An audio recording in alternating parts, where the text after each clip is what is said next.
కమాన్ తీసుకోండి రవి గారు. సారీ, నాకు అలవాట్లేదు. ఎప్పటికైనా మొదలు పెట్టాల్సిందే కదా. అదేదో ఈ రోజు మంచి రోజు అనుకొని లాయించండి సార్. తీసుకోండి సార్.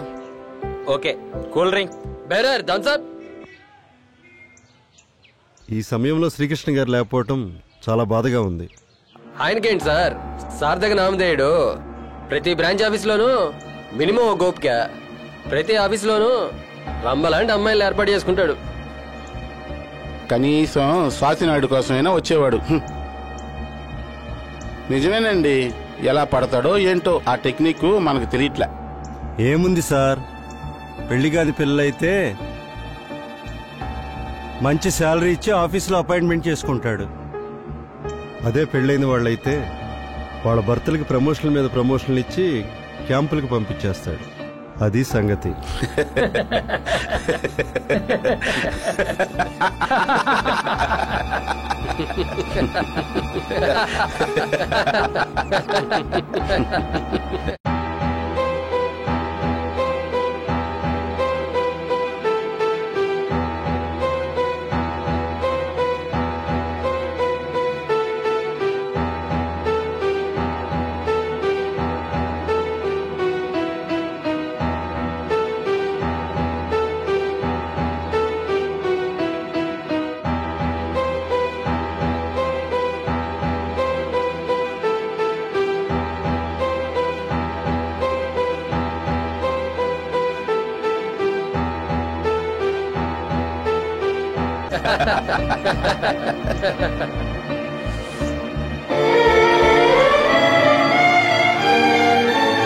అరే ఏంటినా ఇలా అప్సెట్ అయిపోయాడు?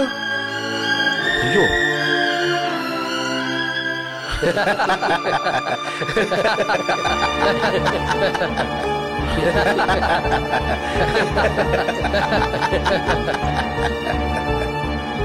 అరే అలా వెళ్ళిపోతున్నాడేంటి?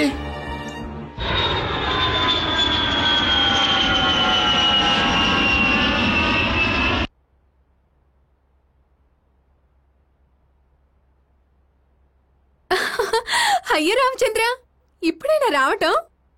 2 రోజుల నుంచి కంటి మీద కునుకులేదంటే నమ్మండి.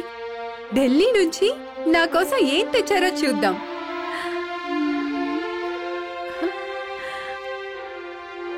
వావ్, చీర, బ్లౌజ్ పీస్ తేలేదా? ఇదేంటి ఈ బ్యాగ్ లో? అయ్యో రామచంద్ర, ఇదేంటి విషయం? దీన్ని పారేనా?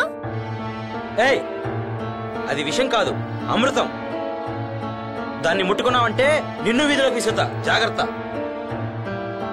అయ్యో రామచంద్ర, ఏంటండి, ఏంటి అలా ఉన్నారు? అందుకే మిమ్మల్ని ఆ ఊరు వెళ్ళొద్దన్నాను. పైగా తాగనని ఆ రోజు మాటిచ్చారు కూడా. ఇప్పుడేమో బాటిల్తో వచ్చారు. వెళ్తే నిజాలు బయట పెడితే ఉన్నా నీ భయమా? అంతేనా? అయ్యో రామచంద్ర, ఏంటండి మీరు మాట్లాడేది? నోర్మయ్, చేసిందంతా చేసి ప్రతిదానికి రామచంద్ర రామచంద్ర అంటావా? నీకు మనస్సాక్షిగానే ఉంటే వాణ్ణే అడుగు.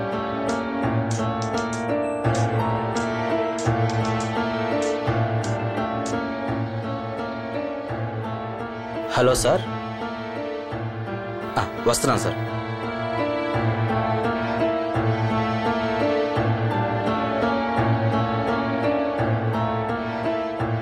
ఏంటినా? Don't talk rubbish. రవి చిన్నవాడు, అతను తాగుతూ ఉంటే మీరు చూస్తూ ఊరుకున్నారా? నేనేం బలవంతం చేయలేదు సార్, రవి గారే తాగారు. బలవంతం చేశారా లేదా అనేది కాదు ప్రశ్న. అతను అలా తాగుతూ ఉంటే మీరెందుకు ఊరుకున్నారు? మంచి చెడు తెలుసుకోలేని అనుభవం అతనిది. మళ్ళీ ఇలాంటి పొరపాటు జరగడానికి వీల్లేదు. అలాగే సార్. రవి, నీళ్ళలోకి దిగేంత వరకు లోతు తెలియదయ్యా. నేను ఇవన్నీ అనుభవించానయ్యా. అందుకే నేను ఇంతగా చెప్తున్నాను. చూడు, నీకో చక్కటి భార్య ఉంది. ఆవిడ మనసు బాధపడేలా ప్రవర్తించుకో. నీ సొంత విషయాల్లో జోక్యం చేసుకుంటున్నానని అనుకోవద్దు. నాకు ఆ హక్కు ఉంది. అందుకే ఇంత ఇదిగా చెప్తున్నాను. కూర్చో రవి, కూర్చోండి. It's all right. ఇంతకీ మీరు వెళ్ళిన పని ఏమైంది? కమిషన్ విషయం మరోసారి ఆలోచించి మెయిల్ పెట్టమన్నారు సార్. మళ్ళీ మెయిల్ పెట్టడం ఏంటండి? ఇదేదో తెగేలా లేదు. ఆ మేనేజింగ్ డైరెక్టర్ మన కండిషన్స్ అన్నిటికీ అగ్రిమెంట్ చేశాడుగా. రవి సార్. నా బీరువాలో అగ్రిమెంట్ ఉంటుంది, నువ్వు వెళ్ళి తీసుకురా. Okay sir.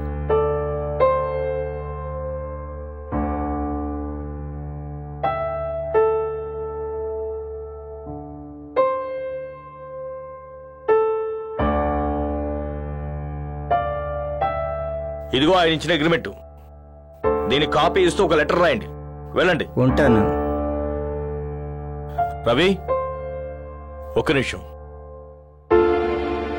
రవి, నువ్వు నీ భార్య నాకు సొంత మనుషులు అనుకుంటున్నారు. అందుకే ఇంత ఇదిగా చెప్తున్నాను. ఏమీ అనుకోకు.